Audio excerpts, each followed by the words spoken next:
Hey everyone, thank you so much for joining me on episode 2 of Edit Your Photos with Samantha. We're at episode 2, which means you didn't hate episode 1. Thank you so much. I had a lot of really great feedback for the first episode. It was helping people. Yes, I'm a little green and doing this whole YouTube thing, but that's okay. I don't mind making a fool of myself if it helps you guys. So we'll keep going as long as it keeps helping people. So I would love to introduce my new guest for the show. His name is Tommy, but before we do that, I have a few things I want to talk to you guys about first, quickly. There was an audio issue on the first episode, and with this one too, unfortunately, but it will be fixed for episode 3. The issue just being that I sound fairly quiet in comparison to my guest. I did figure out what the problem was, so it will sound a lot more even for episode 3. The other thing I want to talk about is I do need more guests. So I would love to have you guys on my show. So if you have an image or images that you really need help with, shoot me an email. It's in the description, and I would love to work with you. So either on the next episode or maybe a future episode if we keep going. What else? Stay tuned after the episode. Not only did I have to add another addendum to this one because I forgot to add a piece of information, there is also going to be a before and after photo from Tommy. So I did not complete this image. There was a whole lot. This image is chock full of info because this was an image that had a lot of requests Tommy made. So we tackled all of it, and it's a pretty long video, and I'll try and in the comments I'll try and designate the time so you can jump around if you want when things are happening. But at the end, Tommy did complete the image, and he also, you'll hear him talk about, there was a photograph that he took that had some distractions in it that he wanted to remove. And at the time he took the photo, he knew he did not have the skill to do it, but he was hoping at some point that he would get his skill level to the point where he would comfortably be able to go in and make these edits. So after the episode, he did go in and achieve that. He said it afterwards. He sent me an email and said it was a lot harder than he expected, but he did do it. So I'm so happy to hear that I helped him do that. So I'm excited for you guys to see that photo as well. And the last thing I want to talk about is just another disclaimer that I'm sort of a hack, and I'm self-admittedly a hack. I don't do things necessarily the way everybody else does in Photoshop, and that's okay because there's 5 gazillion different ways to do things in Photoshop and get the same result. So if you see things that I do that are being done in a different way, that doesn't necessarily mean it's right or wrong. It's just how I do it and how they do it. So it's good to learn lots of different ways to do the same task, because sometimes something that you do for one task may not work. That method may not work on another photo. So knowing lots of different things doesn't hurt anybody. So again, you may see that I do things differently, and that's totally okay. And just keep that in mind when you watch the show. Without further ado, I would like to talk about Tommy. He is our next guest for this episode. Tommy was a lot of fun. He sent me a very challenging photo, but I don't really mind. In order to get through it, I pre-edited the photo, and then we went through the steps, and you'll see how I did that. He sent me some information about himself that I will share with you. He's the son of Greek and Polish immigrants, born and raised, and currently still living in Boston. The way he got his start in photography, he always had interest in photography, but he never really had the time to pursue it. He started out with the D30-100, and I think quickly, I started out with the D50-100, which is a very similar model, and it sounds like both of us had the same experience, is that we outgrew those cameras very quickly. About 2 years ago, he decided to quit smoking, and he was looking for sort of an outlet to sort of fill the energy and everything that happens when you quit smoking. So he happened to go on a road trip with a friend to Philly, and that friend had a Sony a6000, and he sort of got a chance to play around with that, and he really liked the Sony. So he ended up buying himself the Sony a7R II, and he has since then upgraded to the a7R III, and he has a collection of lenses that he uses. The Zeiss 55 1.8, Zeiss is nice glass, the 90mm macro, 28 millimeter f2, a 12 millimeter fisheye, and oh, I guess the upgrade to the 7R III just happened, so that's recent. So one of the things that Tommy told me is that one of the things he really appreciates about the photography community is how helpful everyone is, how welcoming everyone is, for the most part, and how supportive the photography community has made him feel in his learning journey. And he was so inspired by that he actually decided to create a nonprofit, which currently helps support other people who are looking to fill that kind of gap in the photography world, a supportive place people can go, or even maybe someone who's experiencing trying to quit smoking or an addiction or something like that. And it just, he really enjoys the creative release part of it, and so he's fostering that, and you know, he's going on and helping others the way people helped him, which I think is really, really great. So if you want to know more about that, I suggest you give him a follow on Instagram. I'm going to put a link, not a link, but a, actually, you know what? Can I link? I'll link it in the description, and you'll also see it up on the screen here. It's on Instagram, he's at _active_shooter. So that should be up on the screen now if I figure out how to do that. And let's see, I think that's pretty much it. I'm really happy we are doing episode 2, and we're going to hopefully keep going. So I thank you for watching, and stay tuned at the end of the show to see his before and after. And here we go. And we're back. This is episode 2, and we are here with Tommy, who sent this photo in with some questions about how to do some things. But first, before we do that, we were talking a little bit before we started recording, just sort of about what it was like for you being a year into doing photography and still kind of feeling a little bit unsure about Photoshop, right? Absolutely. That's one of my big concerns, was that it's a little overwhelming, and just a lot of times I find myself taking pictures, as you're going to see right now, of, for example, the scene where there's a lot of like wires and stuff hanging out that I would think would be a better picture if it didn't have those things in there. And so I tried a couple times going through Photoshop. I do use Lightroom often. Just the Photoshop seemed a little overwhelming to me. And have you tried, like, would you even attempt something like this shot, or would you just throw it away? Honestly, I tried a little bit, and I was so happy that I actually, when I saw your first episode and I saw the procedure and the way you just common term used and was able to get us to different points to remove certain elements. So I'm just really excited about this right now. Oh, good. That makes me so happy. And so tell us a little bit about this photo. What was the circumstance around this? Do you remember? I've been trying to take a picture of a lighthouse for a long time, and I actually saw a friend of mine on Instagram take a picture of this lighthouse in Maine, Noble Lighthouse. So I decided one day, just jumped in the car and headed over there. And on my way there, I actually saw this little scene before it, because as you can see, there's the lighthouse in the background. And as I approached it, I saw this, I don't know, kind of lobster trap Christmas tree that they had set up prior to it. So what I did was pulled over and I took a couple shots of it, even though I saw the wires in front of it, behind it and above it. And I hoped that at some point my skill would be good enough that I was able to. Someday you could come back and fix this. It's funny because I was in Montreal over last weekend, and there was a shot of the scene of the corner of a Starbucks. I think it's on Crescent and Catherine Street, St. Catherine over there, and there's a street light that's blocking the Starbucks sign. But I took a picture ways of it because I was hoping that I would learn how to remove the street. So I was actually going through my pictures, and I was like, oh, I hope I get to learn how to do this, and will actually probably come out to be a great picture. Oh, well, I think so. I think so. So you had sent me the raw file for this, and what I did, because this is a little bit more complicated, more in-depth, a bigger job than what Lynn had initially asked for, which was just some branches. So what I did is You're welcome.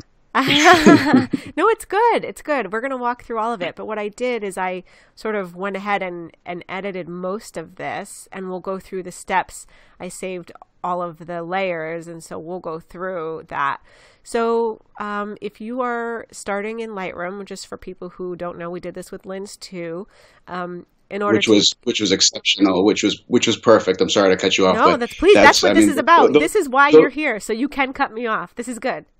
Cut me off. those little steps were just tremendous. That I guess people who use Photoshop take it for granted. But I, who is such a novice and is so green in this, that those little steps just were. Oh, that's how you even open it up. That's how, like, even to start layers. Yes. It was just such tremendous help. I was smiling like ear to ear. It was so helpful. Good. Well, you know what? When I first started, what really made me want to do this show is those little baby steps for beginners. They're hard to find videos and shows that talk about that, because when you go look for Photoshop beginners, they're starting still pretty intermediate. They're not showing you like the really, really basic stuff.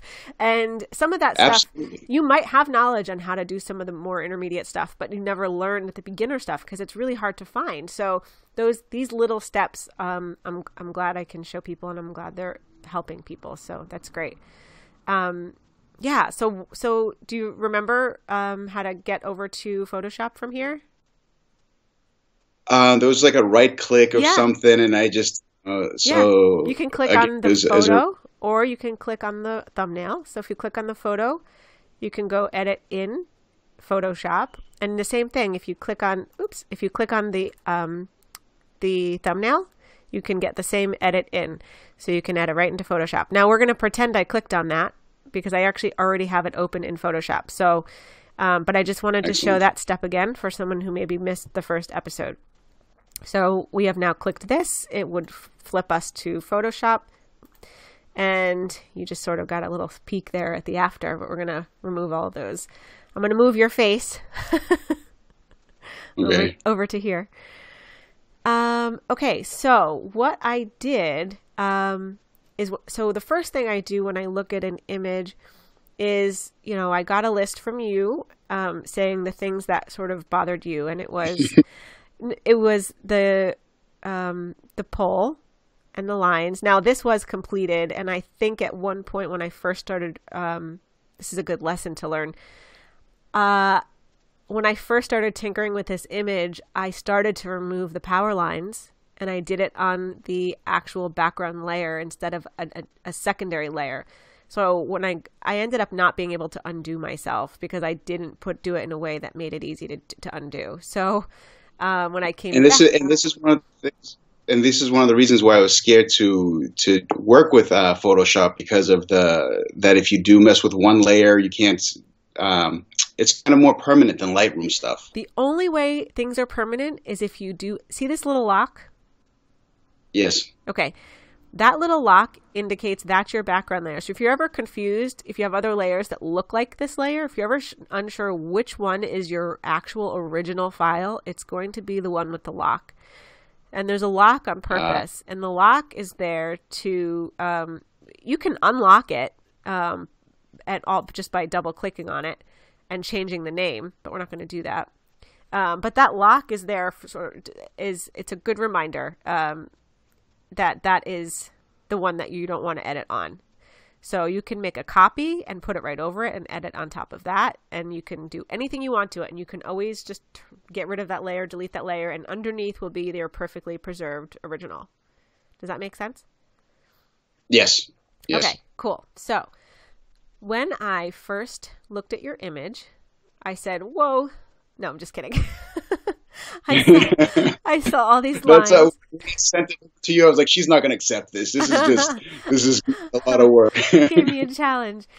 So actually, the lines are actually not the challenging piece at all.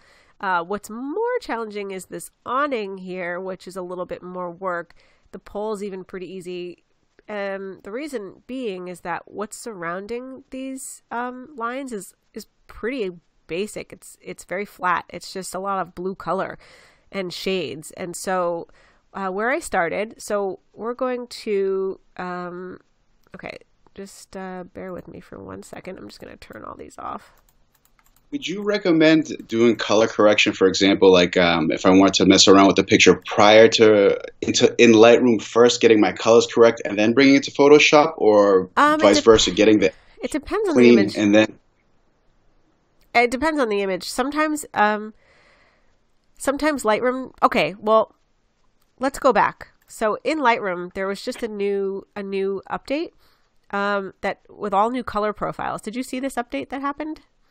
I actually did. Okay. Your friends. I got the notification from your friends. Okay, Tony and Chelsea. Yes, absolutely. Yes, we can talk about Tony and Chelsea. I love them. A lot of people watching this are probably watching Tony and Chelsea, and I suggest everyone to go watch them. Okay, so there's a lot more options here now to play with. If you go to, I'm not going to stay here too long because this isn't really the purpose of the show, but if you go to color, you can click on these little 4 boxes, which will kind of give you almost like a grid view of all the different options, and you can roll your mouse over and see what will happen here. Now, so right now, let me close these up. Adobe Raw, these are the 7 that your Lightroom is using to bring the images in now. I think I have mine set to come in at Adobe Neutral, which is going to give you a neutral starting point. Because it's a raw file, Lightroom does the best job it can to give you an image that's going to represent something that you saw, but it has to make a guess based on the data, and it has to start somewhere. So these are all just starting points. If you're doing a high fashion shoot, you might want your starting point to be like Adobe Color or Adobe Portrait. Adobe Neutral always comes in really, really flat, but you can obviously play with the image and get it how you want. I'm usually somewhere in the Adobe Standard or Adobe Neutral. So knowing this, you can come down here and just roll your mouse over and see what looks best first. And then from here, you can use your dropper to try and get the color right by clicking on a neutral point. If I can't really get it with a quick click here, I will then do it in Photoshop. And even if I do it here, I still sometimes might do it in Photoshop, only for the fact that I am a little bit of a hack in a lot of different ways what I mean by that is I will use multiple light sources, which means that fixing light balance on the whole picture won't necessarily fix my white balance, because maybe I have the background is really yellow and the foreground is blue, and sometimes I might need different layers to be able to brush different white balances in different areas. Does that make sense? See, that's what I appreciate, especially in the other video, like you called yourself a hack, but that's, it's normal people would do that, and it's just, so many different tools there that I appreciated the way you stuff. Oh, good. Yeah. I mean, I am a professional photographer. I do this for a living, and I'm all about what's quick and what will still make my client happy. So, but that's the way to do it. That's what makes you professional. The shortcuts. Then you know how to get point A to point B, without taking the long road, which is very helpful for especially someone like me who's trying to learn stuff too. So just a different way of figuring things out is very helpful. Yeah, and I do believe that. I mean, I do know I did learn the more detailed editing, and I do know the more extensive lighting setups, and I do know all these things. But once I learned those things, then I said, okay, how do I make this easier for me and simpler? And can I still get the same result if I learn how to edit really well? And that's sort of how the Photoshopping came into play, because for the first year of business, I was a really okay photographer and a really good at Photoshopper. So I was able to fix a lot of my mistakes, a lot of bad mistakes that I was making, but I was fixing them later so that you couldn't tell that I was not a great photographer. What do they say? Fake it till you make it? Yeah, I was living that motto. Okay, so coming back to this. So the first thing that I did is, so you have a couple of different ways that you can start. And if you want to just start cloning or using the clone stamp tool or the healing brush, you can just make a second, like a new layer and edit right on that.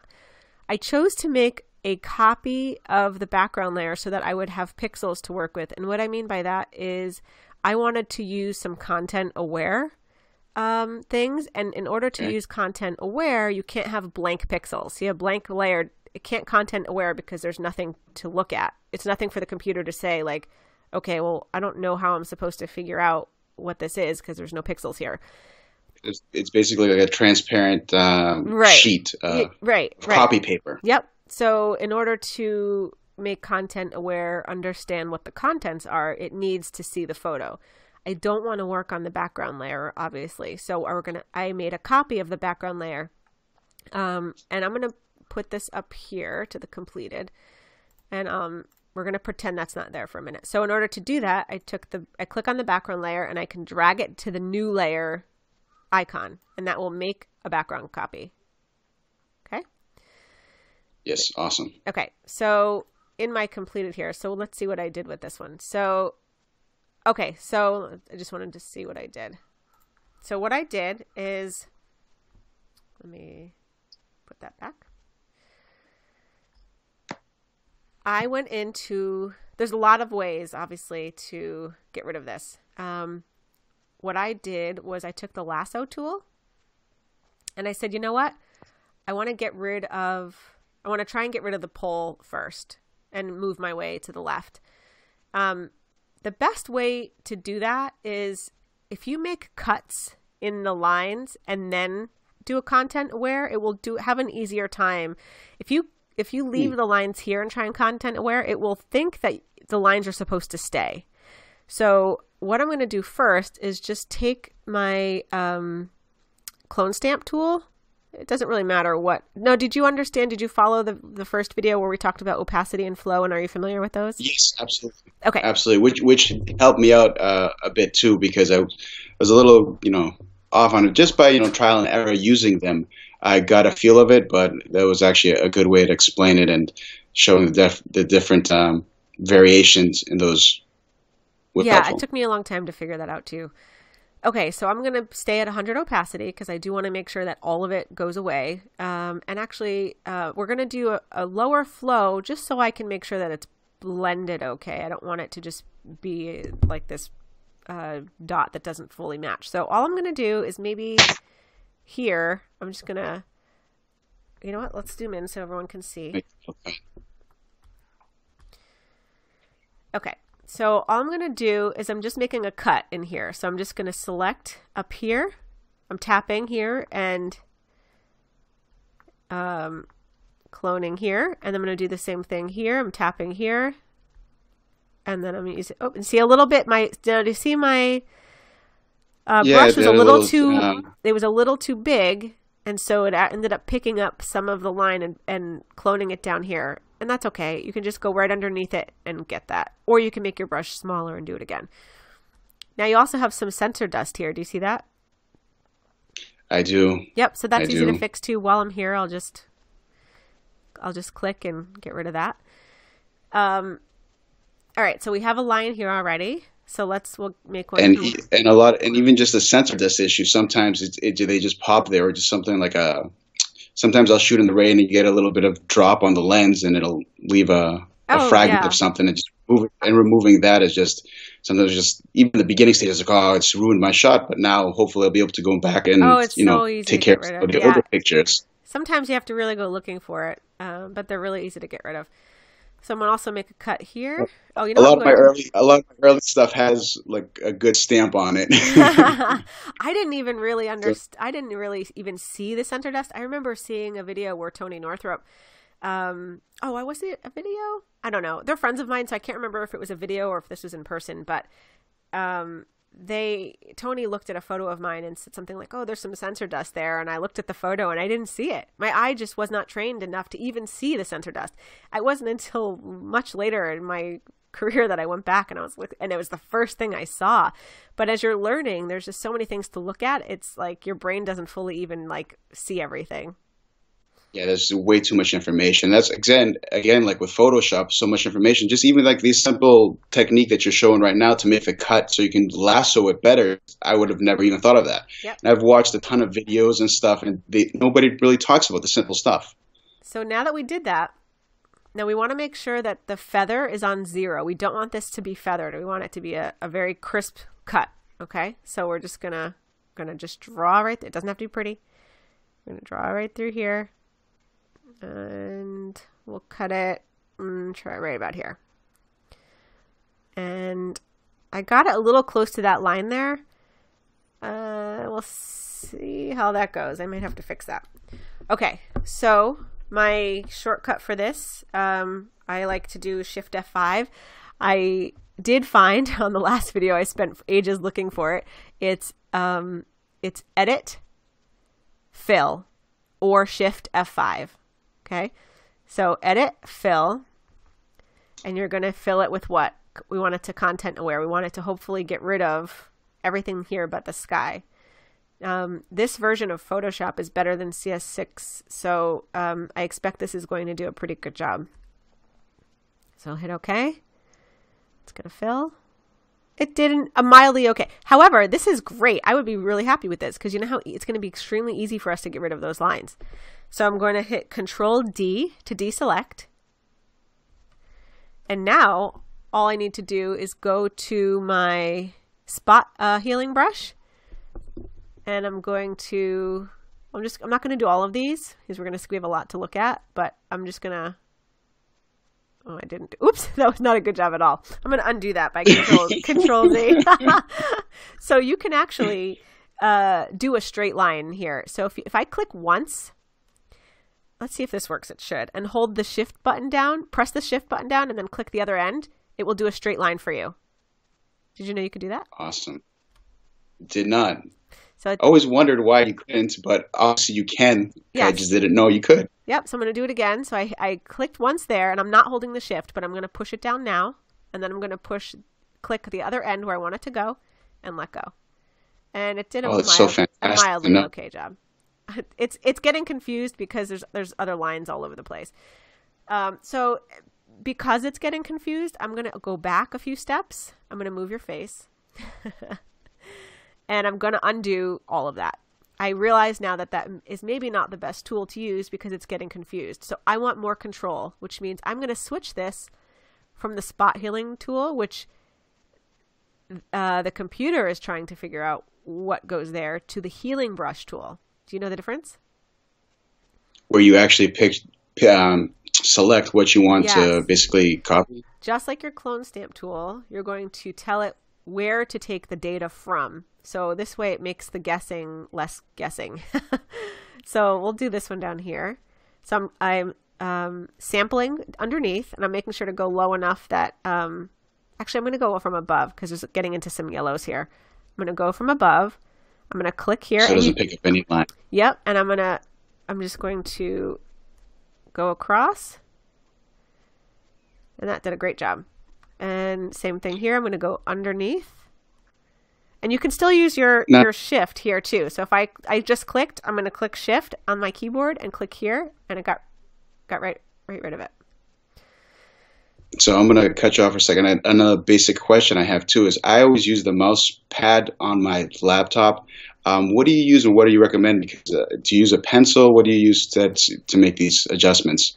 I've been using the Wacom tablet since 2014, I guess. It came in the mail, and I took it out and I tried it, and I thought it was the most horrible thing I had ever tried in my life, and it was awful. However, there's a steep learning curve, and I was made aware that this would happen, and I put a little date on the calendar, and I said, if by Friday, I started it on Monday, and I said, if by Friday I still hate this, I will return it. And I forced myself to use it all week, and by the end of the week, I couldn't even go back to my mouse. I loved it. Oh, wow. See, that's... It took a bit. However, I love my tablet, and I use the small one. I don't really like the big ones. The small one's perfect for me, and I use my mouse occasionally, but I mean, it's here. But I really, really like the tablet. You can't get the precision that you can on the, and it's also so much easier on your wrists. I do have carpal tunnel, but it doesn't ever really flare up anymore. So it's great. I really like it. I have an old one. I have the Wacom Pro 4, I think, Pro Intuos 4. But I would recommend a tablet for sure. Definitely got to check that out. Yeah, that's great. Because I do a lot of stuff on a laptop, and I roll my finger on the little trackpad, and it's not as precise as that. So yeah, it's really great. I can't even imagine not having one. I think I would not want to do retouching anymore. So as you can see, this was quick, and I got rid of this quickly. So we're going to go back. Wow, that's amazing. Yeah. So because I already did this step, I'm going to save our viewers watching me having to do all these lines. So I'm going to get rid of that. And okay, so that was the removal. And the next thing I did after I removed that section was I looked down and I said, if I was Tommy and I was looking at this, what would be a distraction still over here? And I took it a little further and I got rid of the cars. And, oh, wow. Yep. So I'm going to zoom in. And the way I'm going to do that is on my keyboard. I like to use Control plus. So I hit Control on my keyboard and I plus, and then I hit the space bar. Although on my tablet, I have it programmed, the space bar is programmed into one of my buttons. So I just press that and then I can just grab and move the screen over. So here we have the cars over here. And so what I first... Wow. Well, this isn't even the full removal because you can see, I must have this on a very hard brush. Let's fix that. Okay. All right, so as you can see, there's still a line here. And the way that I got rid of the cars was actually the lasso trick. I used the same lasso trick that we did to remove the first set of wires and the pole. I just lassoed. Oh, or did I? Yeah, I did that first. And then I went in with paint. And I just painted around things. Just like I did on I'm not going to get too much into this because this is really detailed, but I just wanted to show that it can be done. And I did it all on this this layer here, which was I created a new layer and named it cars. So to create a new layer, I clicked on this new layer tab here. And this is mostly just, oh, you know what? Not that I'm thinking about it. I could not have used, see, I did this too long ago. I could not have, let's take a look at it. We'll look at doing it. Because I'm looking at, I could not have done the lasso trick because I'm on a blank layer. That wouldn't have worked. So I must have done a clone stamp and painting. I'm sure that's what I did. Let's take a peek. How interested are you in seeing that, or would you like me to move on? Because then I can. To me, I'm excited about the whole thing because I just realized that with that simple trick that you're showing is I've had so many different times that a car was in the scene that I couldn't remove, or I had people commented about a certain scene and said, oh, it would be great if the car wasn't there. So it's people have different tastes on certain things, but sometimes they work, sometimes they don't. But it is interesting to see. Okay, so let's look at this. So what I did here is I have this layer called cars. I got rid of the majority of it. It left a line here, and then what I did is I went afterwards and cleaned it up and got rid of that, so everything blended nicely. So we'll undo those two things, close out the completed, and let's add our. Hang on a second. I'm going to get rid of the one. So now, as you progress, for example, through the scene or through the picture, and for example, like you took the pole out, so you would be making a copy of that layer to get to the car. So you should take it step by step, or you would start with the first one, or go from like the original photo to make the layer. For example, with the ones that you just remove the lines, so you would be making a copy of the photo with the lines removed, or you would do it with it from the original. Does that make sense? Yep. So you're just going to, I don't like to do too much on one layer because it makes things a little more complicated to undo. You can, it just means that I just like to keep certain things separate. No, it makes sense. Like I would do the pole, do wires, and then cars, like all on separate layers. Yes, which as is what I'm I did. seeing You it. can do them. Yes. So the reason that I did a separate layer is just purely just I don't know. You can do it all together as long as you're not doing things on the background layer. You could try and do it all in one layer. I just like to do things separately. It's easier to. Like, let's say I decided, oh, you know what? I don't really think I wanted to get rid of the cars. I could just add a layer mask and brush back in what was behind it. It's not that big of a deal. But I do like to keep things separate because there's different techniques used for different things. And I don't know, I think it keeps things a little more organized. I agree. As I'm thinking, like moving forward, that's probably the way I would do it as well. Yeah. But my question is, and it's probably maybe other people are wondering, since I'm wondering, is that as you do this, do you almost as steps you would take, like, okay, make a copy of that previous layer, or make a copy of that? You'll see, because I'm going to do it right now. Okay. So I'm going to close out the ones that the completed ones, and all you can see right now is that first section that I did where I got rid of the first batch of lines now, right? So yes. The next piece that I did, let me just see how far I went with okay, so I left the poll. Okay. So what I would do here now, I would create another layer. Now, I just deleted let me undo that so you can see them collecting. Okay. All right, so here's the layer we just worked on. I have it turned off, but I'll turn it back on. I want to hide your face. There we go. So I'm going to create another layer on top of that. So right now, this is think of it like that opaque plastic layer, right? That's over, yes. That's looking over this, because I don't need to use the actual pixels. I'm doing everything I'm doing. I'm going to be doing with either clone stamp or painting, which doesn't need to use actual pixels, which means I can use a blank layer. Does that make sense? Yes. Okay. So the way that I believe I started with this is, let's see here. Let me think about the best way to do this. All right, let's go to clone stamp. Okay, I know what I did. So I'm going to go to clone stamp with a fairly large brush. I'm going to go a little higher on the flow, maybe 50, 60%, maybe go in the middle, 55%, 100% opacity. And I'm going to start around here. And why isn't that working? And this is something that happens to beginners. Sometimes you click on things and things don't work and you have to figure out what the heck happened. Oh, I know why. Okay. Because this layer is on. So I had a layer turned on. The layer, this is a little complicated because I have this whole section of layers I've worked on before.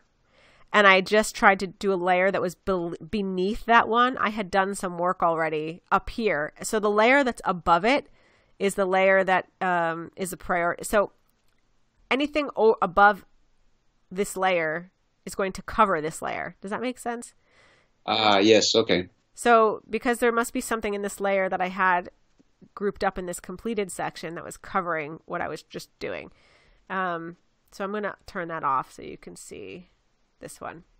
So that's so in regards, obviously in comparison to Lightroom, for example, like if you were to click on Lightroom on where you were working on and you did something after that, it would change everything above it. So in Photoshop, everything above it has a priority. Yes, everything above it is going to cover what's beneath it, unless you use layer masks to reveal it. Go ahead. No, I'm just saying because I'm used to Lightroom where it says like on the left of the screen where your progress history is, and it shows everything you're doing, your history of stuff. So it doesn't work the same way as it does on the left side, the right side of history. It does, because over here is history. So your history is over here, but you have to look at history and layers as different things. Okay. So everything that I am doing is being recorded, just like in Lightroom over here. But the layers don't work in the same regards as the history. I'm just saying that if you would click something on the history, you would go down, let's say 5 items, and then you would do something else. It erases all of those things. Yeah. Yes. Yeah. And that's still the case here. If I undo and go back up to this, maybe up to here, and then do something else, you're done. Like all these are gone. Unless it's in a layer that you haven't, if it's something in the layer, like your layer isn't going to disappear unless part of what you did was deleting a layer. I don't know if that made any sense. No, it did. That's why I was asking. Okay. Because it's just a question. All right, so I'm gonna. You said ask questions, so No, I I figured somebody want else you might to. have this. No, question. please. That's the whole purpose of you being able to Skype in, so you can stop me and say, "Wait, I don't get it," and to interrupt me as much as you want. Okay, so we are in our clone stamp tool, and now that I've hidden the layer that was sort of impeding our view, now I can see my progress. A lot of times when I was starting out, I would do things in Photoshop and it wouldn't work. And there was always some weird reason why, or I would always go into Photoshop groups and say, my Photoshop is broken. And then eventually I learned to go into the Photoshop groups and say, I'm having a user error. So eventually I realized it was just stuff it's just, there's so much. A lot of times it's something that you've done that's creating the problem. 90% of the time, it's 99% of the time, it's something you've done. Is user error. Yeah. Okay, so I'm going to stay, as you can see, there's this gradual change in color here. I want to stay in these orangey tones. So I'm just going to sample something from over here and just start, I want to use long strokes. I don't want to click once, do a little, click once, do a little, because that will look really blotchy, right? So yes.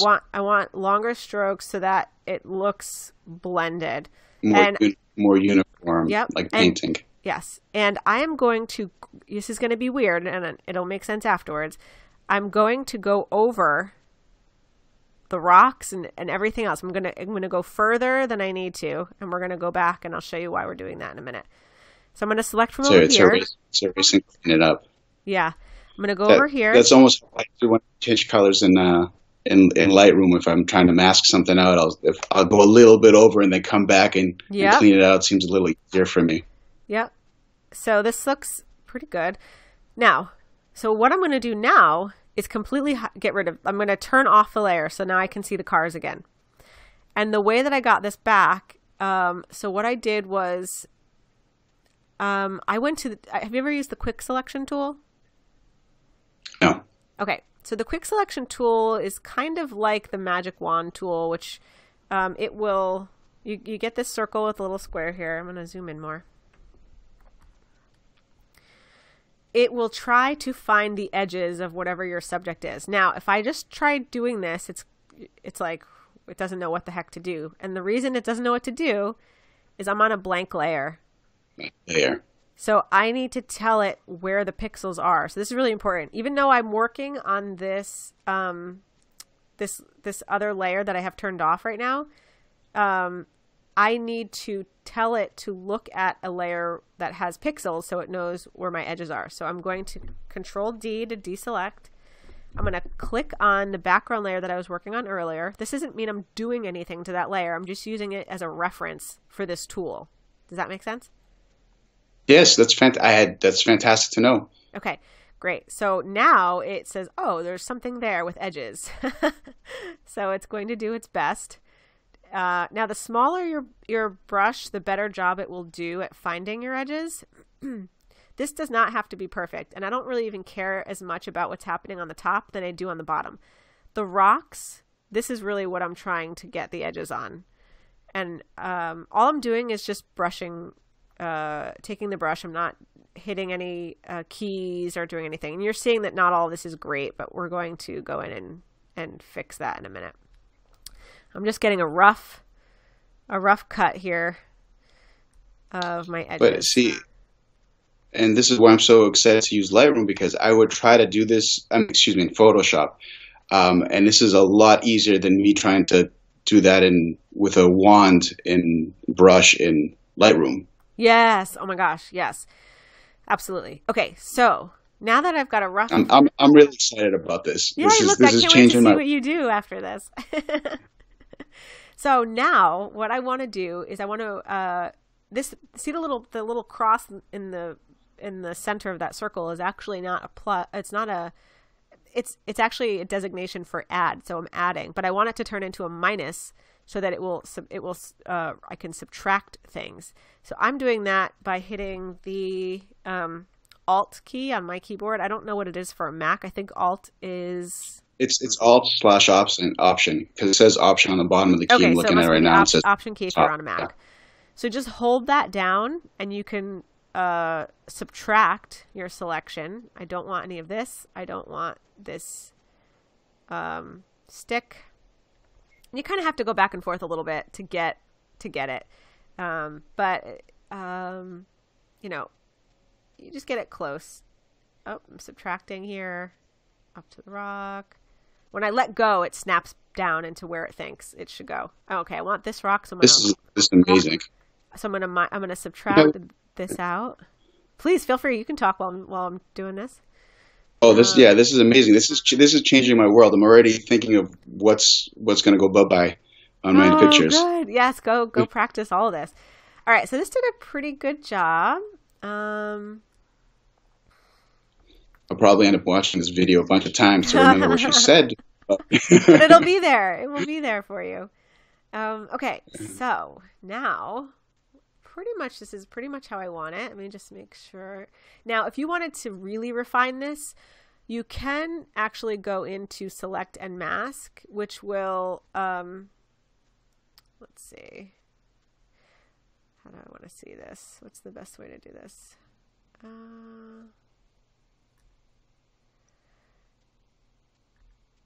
So you can see I just chose, this is just how you're viewing it. So it's showing you your selection. I thought if we looked at it this way, you could sort of see my lines. You can actually refine this further. It's doing not such a good job. If you wanted to, but we're not going to do that. But once you click OK, this is like a refining tool. So you can go in and really get crazy. Real close. Yeah. So I'm just going to click OK. And we want it to. Yeah, what are you recommend about doing around like the little next to the rock, the little trees or whatever down here? Yeah. So a lot of that is still there. Would you just go over them? Would you just chop them off, or? So this tool here does a pretty. You can't really. All right, let me see if I can find one that shows it better. See, as you can see, it kind of picked. Yeah, so that I just did now. With this refining tool, will pick up some of that stuff. Oops. So you can get it. It's just tedious little work that you just have to. Okay. And this you can decide you want to like feather your edges. You want to smooth your edges, and you can see if I take this all the way over, you can see it. See how it smoothed everything out. Yeah. You can feather your edges. You can make them super contrasty. You can shift the edge by pixels. So say you want to shift so much. I'm so excited. Yeah, like these things just speak in another language for me. Oh, good. Well, hopefully it's one that you're learning quick. You're going to learn quickly. And then so this is how do you want to output this? And I'm just going to keep it as a selection. You could output this to a whole nother layer. But the little marching ants is fine with me as long as it can stay that way. So a selection means it's just going to look how it did, but you could have it go to another layer, a new layer with a mask, all kinds of options. So you can play with that, but I'm going to leave it as a selection. So here it is. And now that I have this, right, I'm going to click back onto the layer I was working with, and I'm going to turn it back on. And now are you still following? Am I going too fast? Yeah, I am. I'm watching it. I'm in amazement. Okay. So here's the selection I want, and I want what's outside of it to disappear. So I want a layer mask here, and I'm going to click on the layer mask. And so right now you can see this is sort of starting to look like the other version that I had, right? Where I clicked on it and I said there was like some funky edges. So yes. Yep. So all I need to do now, and did you understand what I did when I layer masked? When I hit the layer mask, it knew that the selection is what I wanted to keep. Yes. And it got rid of everything else. Which I didn't know that was possible, and that's fantastic for doing that. Yep. So that's yeah. So, but it's just loading up with information over here that I'm just thinking of other pictures, and just it's making my world of photography so much easier right now. Oh, good. That makes me so happy. I'm so excited. Like there's so many older pictures that I took that I was like, this is, oh, if this wasn't there or that wasn't there, and I'm learning how to do it. It's amazing. Well, it's not hard. It's just time consuming. And once you get it, though, you can learn different ways to sort of do it quickly. So now that we did that, because I have this mask here, I'm actually going to go into my brush tool here, and I'm going to start painting. Oops, sorry, I'm in the wrong color. I want to paint with white, so I'm going to click X or on my keyboard, or you can click these little arrows to switch the color. And now I can go in with I want to go with a very soft flow, because I want to blend this a little bit. Because if you remember, I went over all of this. So it's there. I just want to blend it in. So I'm very lightly on the top, just painting back in. And this is just on the layer mask. I'm not actually doing anything other than what's on the mask, what I already did before. I'm just bringing it forward just to blend very lightly. So all of this back in. Except I don't want to go over that pole too much. We'll come back to that. I'm going to click X on my keyboard to switch colors. And I'm just going to take it off of there. I'm doing kind of a sloppy job, but you get the picture. Yeah, absolutely. Yeah. And if you wanted to, you could really zoom in and get whatever this is here. But again, you have to sort of remember you're looking at something that's very small in a picture, and it's really easy to get really caught up with like every little branch. But don't forget, you are looking at something that's like minuscule on this big picture. So that is more absolutely. than enough. Yeah, you won't see that at all. Right. So, so that is basically how I removed the cars. Now, one other trick that I didn't learn till way later in my Photoshop learning is, let's say you wanted to know in like your mask, like what in your mask did you do? You can click the backspace button above your enter key while your mask is clicked, and you will get this like this kind of reverse red mask, which will show you the spaces that you painted. So if you want to check if you want to like to see if I missed anything, I could be like, oh, I totally missed this whole area here. You could go, and then you could actually work on that while the mask is on, and then you just hit the backspace to turn it off. Which I use that often in Lightroom too, when I paint and cover stuff up to see if I got it completely. Yeah. And oftentimes I'll have to desaturate, take all the color out of it. It happens to be like a red sign or something that's close to it, but that's good to know that you can do that here too. Yep, absolutely. So that backspace will work on any mask, no matter what it is you're working on. Okay, so let's moving along here. So we got rid of the cars. So here basically was where I got rid of the lines and the poles. I think we can sort of, based on what I did up here, it was just a lot of the same thing. Same. Yep. Yeah. Yep. It was the same. Exactly. It was just repetition. Same with the pole. I can show the pole because that is a little bit different, but the lines were all the same. So what I'll do is, let me turn this off.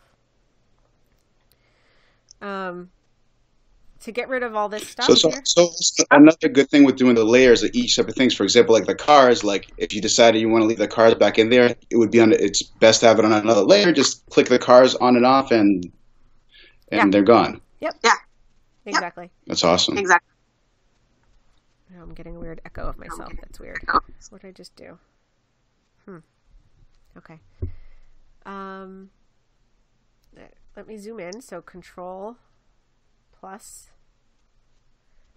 and then I'm going to enter key and drag. Sorry. Yes, enter key and drag. Okay, so down here, if you look what I did on this layer up here on my completed ones, you know what? Let me make all of these a different color so you can separate them visually. I'm going to click on here, and then I'm going to hold the shift key and click on the bottom one, and it will group them all. And I'm going to right click, and I'm going to make them all blue. So now you can tell that all Oh, these wow. layers are the ones that I did earlier. Wow. So you can do a lot of organizing. There's so many things here. This is why I was so afraid of this. It's these things, but obviously because you're explaining them and you understand what they do, and it's amazing. Thank you. Oh, you're welcome. So we're going to do the ones I that hope this helps a lot of people as well. Me too. So we're going to click on the ones that we're working on. I'm going to do the same thing. I just clicked on it, and then I'm going to press Shift and click on the bottom one, and that just selects them all. I'm going to right click. We'll make all the ones. Oh, it's maybe not going to let me mark this one because it's locked, but we'll just do these two and red. So the ones we're doing are red. The ones that were part of the ones I had already edited are blue. That way it's easier for you to distinguish while we're talking about them. Okay, so if you look at the previous one that I edited, oops, let me back up a little bit. We have the background, first background copy, then we got rid of the cars, we got the residual cars, lines and poles. Lines and poles I did on a layer with pixels. I actually did another background layer, because I wanted to do content aware on the pole. So the way that I'm going to turn these back off and go back to the ones we were working on. And the way that I made another copy is, again, I really like keyboard shortcuts because it's faster, but I do, this is, you might have to write this one down at some point, but it's Control Alt Shift E. It stamps all the layers and creates another one. And you can also go to layer. Let me just move. I'm not actually even sure. Okay. So control. You can do merge visible too, which will basically give you the same thing. Is it control? Hang on a second. Let me just see if that's the same that I did. No, that's different. Okay, so I don't know why. I remember when I was first learning that this Control Alt Shift E, I never found I was never able to actually find it in the menu. So if someone out there actually knows where that is, throw it in the comments for those other viewers that are looking for it. I remember seeing this on a tutorial somewhere else, and I wrote it down and memorized it because I never could find it here. So it's Control Alt Shift E, not just Control Shift E, and that will take everything below and stamp a new layer with all of your changes. So it's Control Alt Shift E, and there it is right here. So we have our new layer. And this now the thing with this is, let's say we wanted to see now what it looks like with the cars again. If I click on this to bring the cars back, you cannot see it because this new layer is covering it. So you either have to make a layer mask and brush it back in, or turn this off. Does that make sense? Because you now have taken everything you worked on and merged it into this. It's like almost like flattening it and then taking the flattened one and putting it on top without actually having to flatten everything. This is my flatten cheat. Oh, wow. So, and I don't like to flatten because flattening your layers gets then at that point you can't go back to make changes. I like to keep all of my layers, but sometimes I like to take everything I've done and work on it as one piece. With absolutely, so, that makes a lot of sense. So Control Alt Shift E will give you that layer. I wouldn't even know to ask that question. Yeah, that's behind I am, but that's like that detail is good to know that you can group all those things and flatten it into one. Yep. Okay, so we have this layer here, and I want to go. Oops! See, I just accidentally, instead of Control plus, I hit, I think, Control backspace or something, which is like a fill layer, which is not a big deal. Like a Command Z would erase what you just did, or you would have go through a history to bring it back. It just all you have to do is you can just, it just made a new layer filled with white.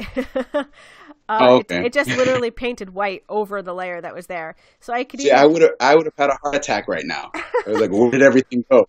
So I can either do one of two things. I can either take this to the trash and then just re-stamp all my layers again, or I can just go to my history and back up one, which is what I'm going to do. And there we are. Okay.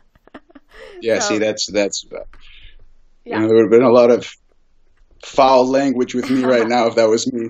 No crying necessary. All right, so for here, instead of the lasso, I'm going to go to the polygonal lasso, which is just, you can control your edges. And now that we're on a layer that has pixels, I'm going to, so I have this selection. So you're going to go either Edit Fill or my favorite, Shift F5. And we're going to fill it with Content Aware. And it did a pretty darn good job. I'm going to Control D to deselect. If you wanted to, you can get in here and fix some of this. It's a little soft, but again, the size of this, it's so small that it's small, minuscule. Right. If you wanted to get crazy, you could. So that's how I got rid of the poll. And we're going to go back to the edits that I'm just turning yours off, and I'm going to turn the ones that I did back on to see how far along we are. All right. So we're going to imagine that I just erased all the lines, which I would have done with that same method as earlier. I then at that point went in and just made a curves adjustment. And I just brightened up the foreground a little bit, and it was very, very, very easy. The way that I did that is I'm going to actually, let me just see what this curves layer looks like. Oh, okay. And I also, looks like I did a color balance here too. A white balance adjustment. So we're going to turn that one off, and I'm going to... Do you find yourself using Photoshop more often, than Lightroom now, or yes. It's a combination? Oh, yes. I hardly ever use Lightroom. I mean, I do very basic stuff with Lightroom. I know that I try and do, if it's like big adjustments with brightness and contrast, I'll try and get a little bit closer to my target in Lightroom, because I am working with that raw file, and once you bring it over to Photoshop, so you're working in like TIFFs and stuff, but it's still really high quality. So I pretty much do almost everything in Photoshop. Okay, so for this, I'm going to delete this curves layer. So I turned off the curve, and I'm going to show you what I did. If you see, there's a mask here, and you can see, I'm going to hit the backspace, and you can see the areas that I did, and you're probably thinking, well, how did she do that? And this is the best trick. If I can teach you one thing that will like be your best friend ever, this is going to be it. The quick mask tool. This is my favorite tool. It's over here. Do you see my mouse? I see it. I'm looking right at it. Okay, great. The way to get to the quick mask tool is by hitting Q on your keyboard. I hardly ever will click it over here. It's just easier to use Q, and it's easy to remember. Just Q for quick mask. I hit that. Oh, there we go.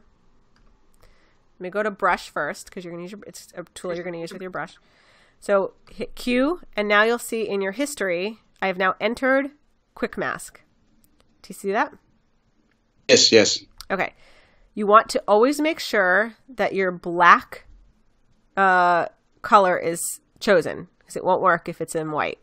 Okay. And you're going to get a nice big brush.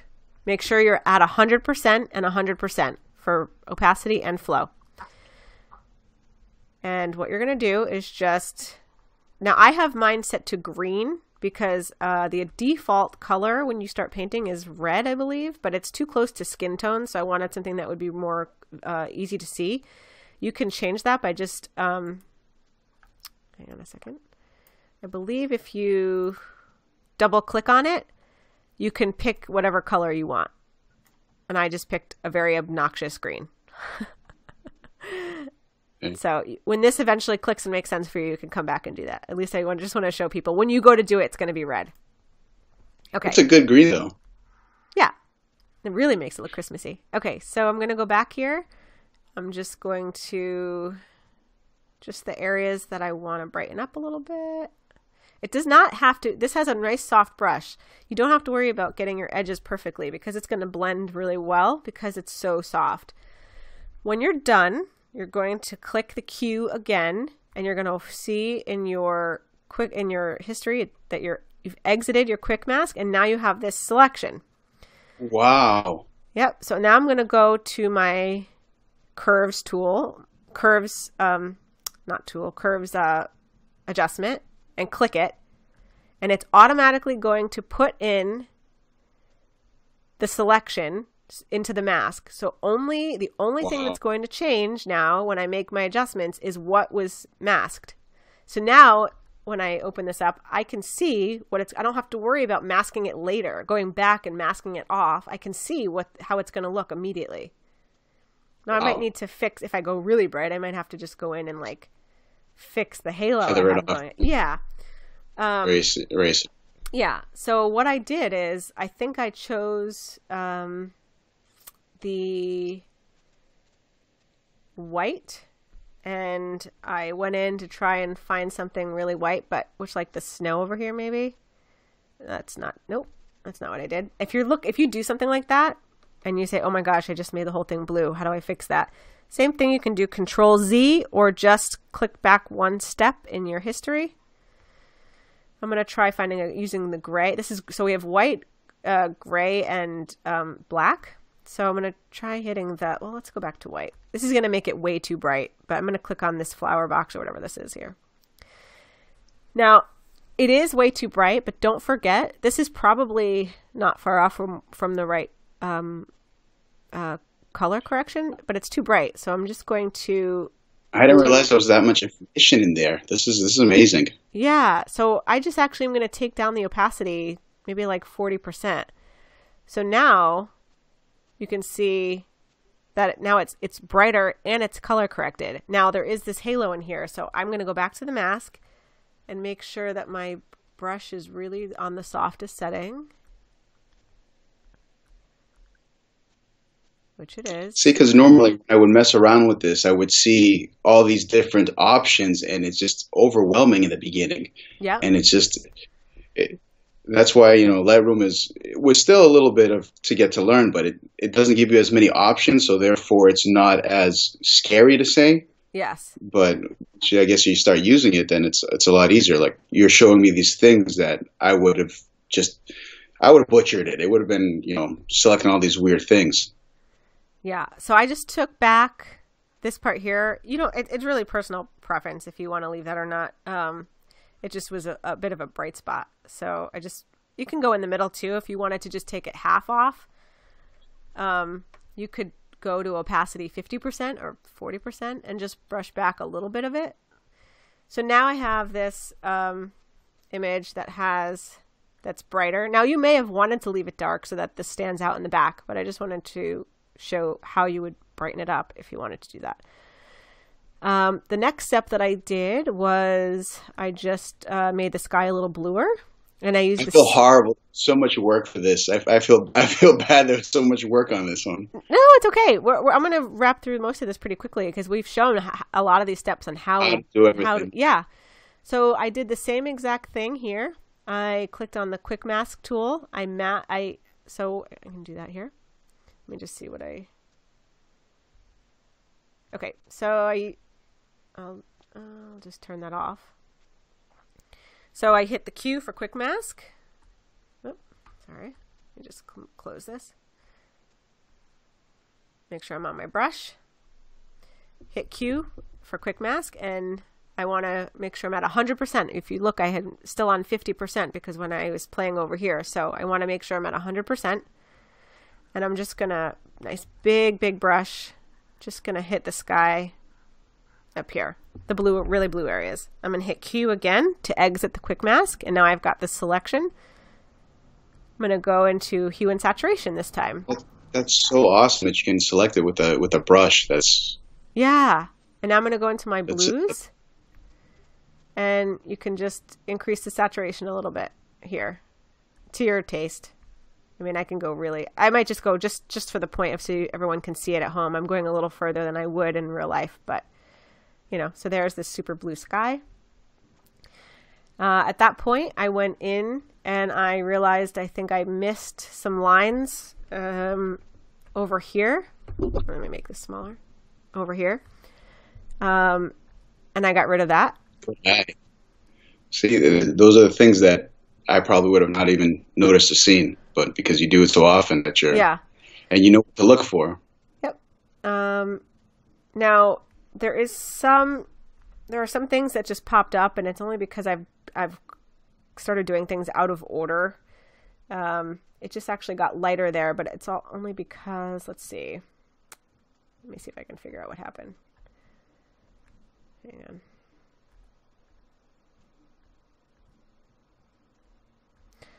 Let me turn off the ones that we did. There we go. Okay, so one of the things that I did here was just different than what I did over here. So let me just move this over. All right, so you can see I got rid of those lines there. Just a little thing. And then I started I looked at the whole thing and I said, okay, let me go to this awning.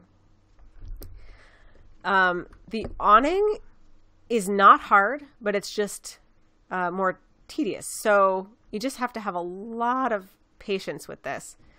But it actually doesn't look too bad on it. Right. It's just you really have to. When I was working on this, I was in really, really close because there's a lot of lines and slats and wow. Yep. So and you have to make sure all of this lines up and make sure these lines line up. So I went in and I started working on that, and then I got to this point. Let me back up.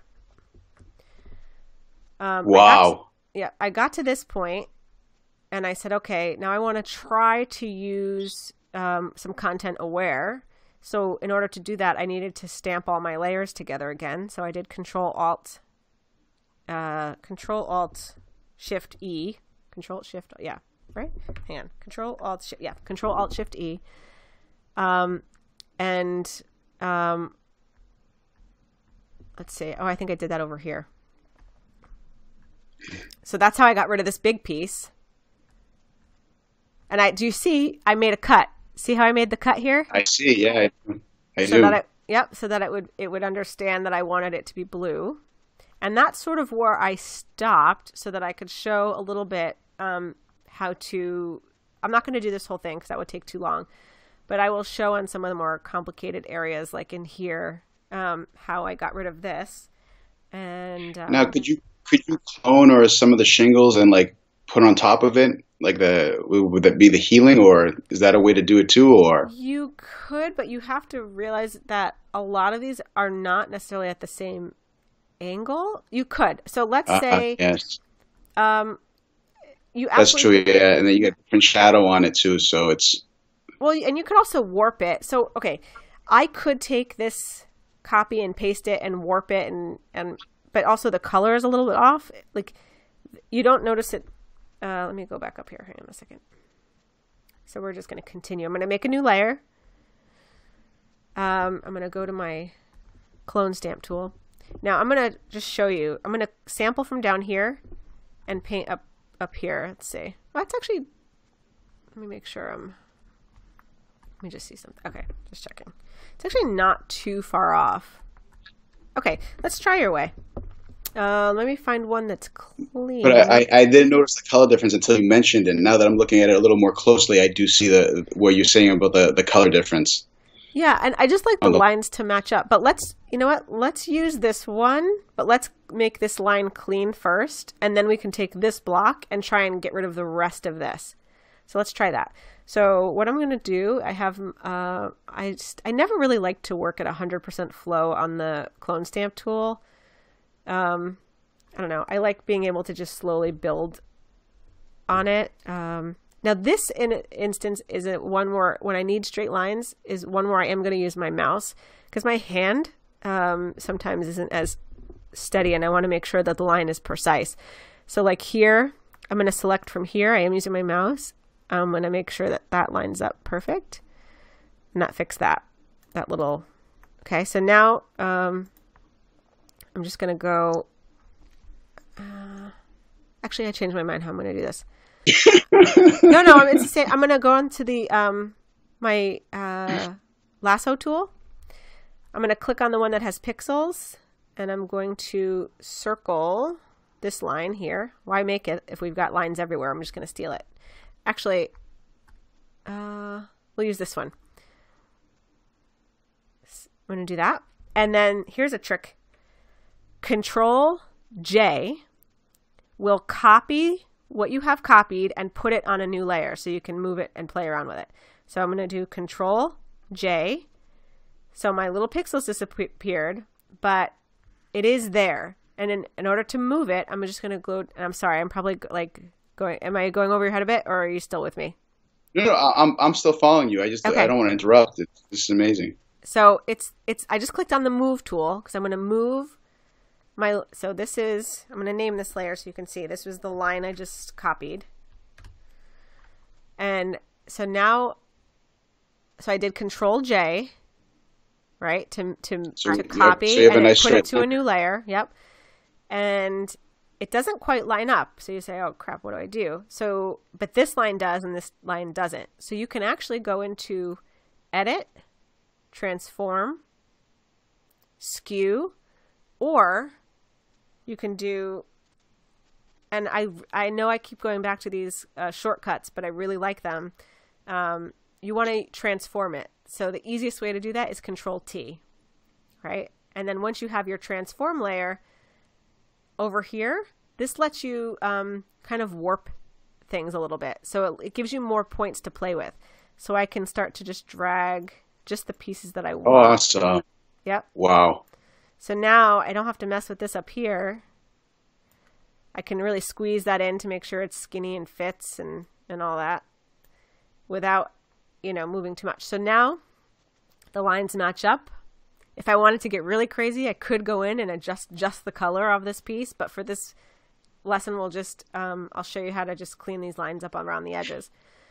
I'm going to create a mask, and I'm going to use a very soft brush at a very low flow of maybe 20%,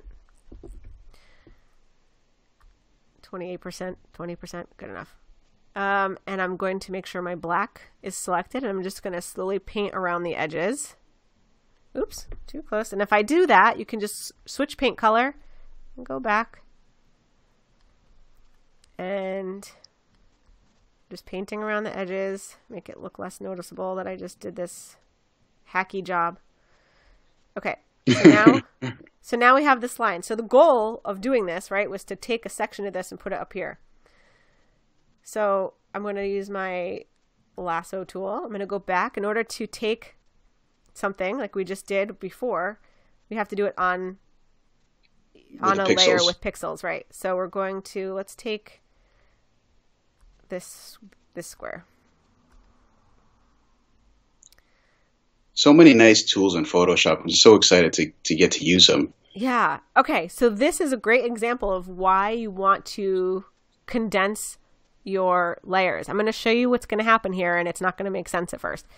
I'm going to copy and put this on a new layer. Okay. Control J. Here it is, layer 4. I'm going to pick it up and move it, and look what happened. Do you see? The piece that we just fixed is not there. Do you know why that might be? Magic?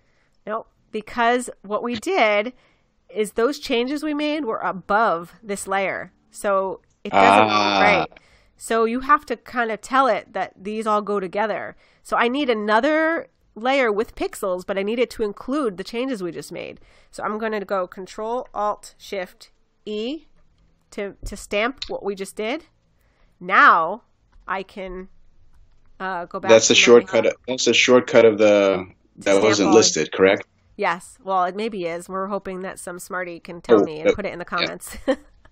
All right. So now I can grab this and go Control J. And now I can go to my Move tool, and there it's all together. So let's see. Now I think I'm going to reduce the opacity of this a little bit so I can see what's underneath. And let's see. that kind of lines up down here, but not up here. So I can do the same thing and do Control T to transform. I'm going to click on the warp, and then I'm just going to line up these lines. It's pretty good. Hit OK. I'm going to bring the opacity back to 100%, and now we're going to create a layer mask and go to a brush and just brush back the edges, so to make it look nice and clean, so you can't tell where we did that. So now we have it's so amazing to do these things. So it's, you know, what images are really real, and how much you know Photoshop is involved in the things that you see. Yeah, you have to be careful when you do this, that if you're going to take other pieces and use them, that you're not using the same one over and over again, because you will start to see a weird pattern. It'll be pronounced. Yeah, so you want to just grab different things from different places. So using all the tools that you learned about removing the wires, you know, going in and getting some of those things, you can't do it that way.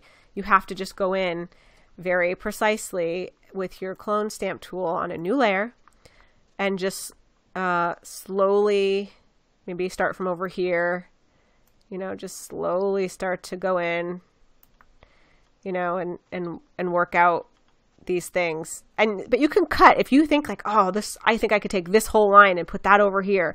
There are ways to do that. I just showed you.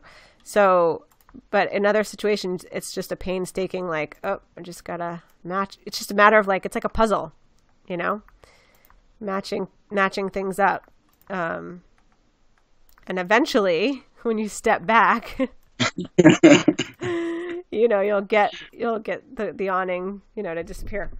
So does that help you? Absolutely. Absolutely. It's a different world right now. It's a different world.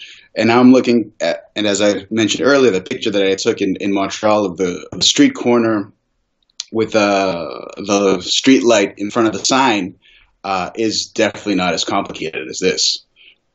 See, so you feel pretty confident going for it? Absolutely.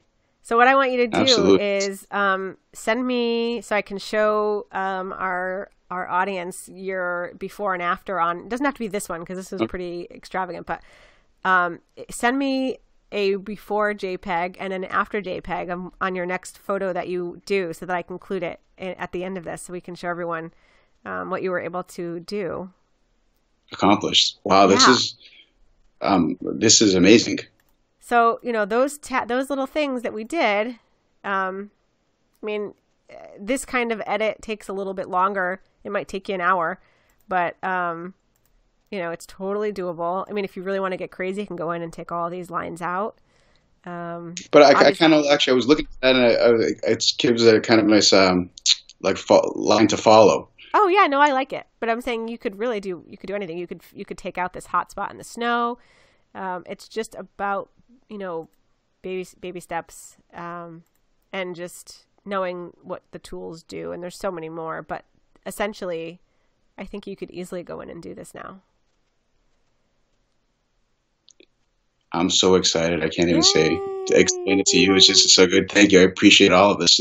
I hope we help somebody else too. It's a lot of information here, and I hope they take the time and watch this, because this is fantastic. I hope so too. Well, thank you for participating, and super if you guys I can't wait to get on it.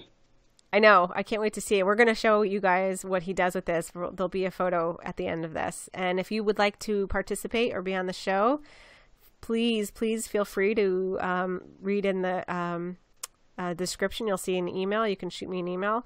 And I would love to work with you too. So thanks for joining us. And Tommy, thank you so much for being one of my early jump-ins on this. You know, I hope we continue to do the show and people tune in and watch, and tell your friends, subscribe.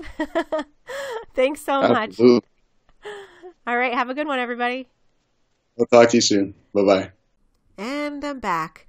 Of course, I can't get through an episode without having to do an addendum, so I'll try and make this quick, but this was important and I wanted to add. So I wanted to address the fact that I discuss often throughout the episode my method of grouping my layers together in a new layer like this, lines and poles, like the awning, this layer 4, my method of going Control Alt Shift E. Now there's a disclaimer in using this, and I feel like it's important to tell you this. When you group layers like that together, it makes your file size enormous. I do this, and I know that this happens, and I'm okay with it because likely I will not be keeping my PSD file. It will probably at some point get discarded once I have my edit and I'm happy with it. Now, if you would like to keep all of your PSD files, I don't suggest this particular method. You can do other methods like flattening, or the other option is to reduce your file size before you save it. And like I said, the reason I say that is because every time you create one of these, it almost doubles your file size. So this file now is absolutely huge. Again, so I do this knowing that this is the case. Some people do not suggest this method because it makes them so big. I think as long as you're aware of that and you like using that method, that's okay. So just be aware if you do this and you want to save your PSD files, either before you save it back to Lightroom, you can go in to your image size here and you can change it. I have already changed it. I've reduced it by a lot. So I saved this down to 2048 on the long side for the pixels. This image is not going to be printed. This was just for tutorial purposes, but do keep in mind your end goal with your image. If you're going to be printing it, make sure that it's a high enough resolution. That's all I'll say about that. So I hope that was clear. Just be careful when you are doing this method. Your file size will be gargantuan, and okay, that's pretty much it there. The other thing, just quickly as another reminder, is if you start in Lightroom, to make sure you end your photo by going File Save. Do not do File Save As unless you're going to change the file type to the PSD file to retain your layers. If you're going to retain your layers, you can do File Save As and leave the location the same. The second you change the location to a different folder on your computer, you're going to have a problem. Where you want to save your image to another file in your computer is when you export from Lightroom. So remember, if you start in Lightroom, end in Lightroom. If you start in Photoshop, you can save it anywhere you like. Thanks so much, guys. I hope you stuck around for this addendum, and now I give you Tommy's before and after.